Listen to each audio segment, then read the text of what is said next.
YouTube ಚಾನಲ್ಗೆ ಸ್ವಾಗತ. ಎಲ್ಲರಿಗೂ ನಮಸ್ಕಾರಗಳು. ನಾಡಪ್ರಭು ಕೆಂಪೇಗೌಡರ ಈ ಒಂದು ಪುಟ್ಟ ಪ್ರಬಂಧದ ವಿಡಿಯೋ ಇಷ್ಟವಾದಲ್ಲಿ ಪ್ಲೀಸ್ ಲೈಕ್ ಮಾಡಿ, ಸಬ್ಸ್ಕ್ರೈಬ್ ಮಾಡಿ. ನಾಡಪ್ರಭು ಕೆಂಪೇಗೌಡರ ಪ್ರಬಂಧ ಪೀಠಿಕೆ.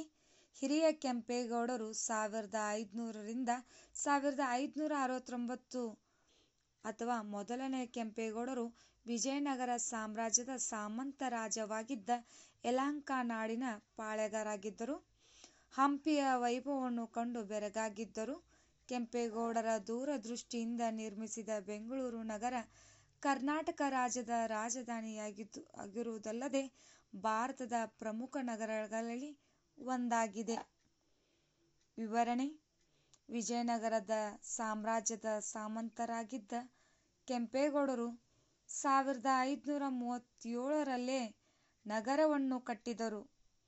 ತದನಂತರ ಕೆಂಪೇಗೌಡರು ರಾಜಧಾನಿಯು ಯಲಹಂಕದಿಂದ ಬೆಂಗಳೂರಿಗೆ ಸ್ಥಳಾಂತರವಾಯಿತು. ನಗರವನ್ನು ಪ್ರಮುಖ ವಾಣಿಜ್ಯ ಕೇಂದ್ರವನ್ನಾಗಿ ಮಾಡಬೇಕೆಂಬುದು ಕೆಂಪೇಗೌಡರ ಮಹದಾಸೆಯಾಗಿತ್ತು. ಪ್ರಜೆಗಳ ಸುಖವೇ ರಾಜನ ಸುಖ, ಪ್ರಜೆಗಳ ಹಿತದಲ್ಲಿ ರಾಜ ತನ್ನ ಹಿತವನ್ನು ಕಾಣಬೇಕು ಎಂಬುದು ಇಲ್ಲಿ ಕೆಂಪೇಗೌಡರ ನಿಲುವಾಗಿತ್ತು ಅಂತ ಹೇಳಲಾಗ್ತದೆ. ಇಲ್ಲಿ ನೋಡ್ಬೋದು ನೀವು, ಕೆಂಪೇಗೌಡರು ಬಾಲ್ಯದಿಂದಲೇ ತುಂಬ ಚತುರರು ಆಗಿದ್ದರು. ಕೆಂಪೇಗೌಡರಿಗೆ ಕುದುರೆ ಸವಾರಿ, ಮಲ್ಲಕಾಳಗ, ರಾಜನೀತಿ ಮುಂತಾದ ವಿಷಯಗಳಲ್ಲಿ ಪರಿಣಿತಿ ನೀಡುತ್ತಾರೆ.